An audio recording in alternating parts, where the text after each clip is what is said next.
كلمة نصر الزفزافي ما كانتش غير رسالة للدولة، كانت أيضا ضربة موجعة للتيارات الانفصالية اللي كتحاول تستغل الألم ديال الريف باش تحقق أجندات سياسية ضيقة.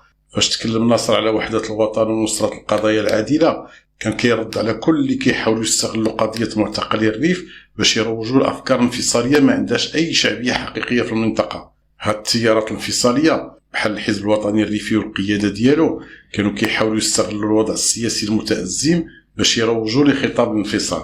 وحتى شخصيات بحال علي أعراس المعتقل السياسي السابق واللي تعاطفنا معاه في المواجهة ديالو للتعذيب اللي تعرض له أثناء المحاكمة ديالو، وصل به الحال أنه يطلب من السلطات الإسبانية تزويد هذه الجماعات بالسلاح والذخيرة لمهاجمة المغرب. هاد التصريحات الخطيرة اللي دلا بها أعراس في التجمع الانفصالي بمدينة خيرونا الإسبانية كتبين لأي حد ممكن توصل هاد الجماعات في المحاولة ديالها لاستغلال الوضع. ولكن كلمة نصر كانت كتقول بوضوح الريف ماشي انفصالي، الريف مغربي، والنضال ديال الريف هو نضال من أجل المغرب أفضل ماشي من أجل تقسيم المغرب.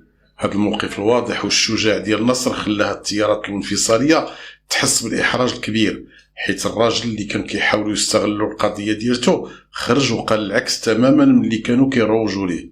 وحينما نقول وطن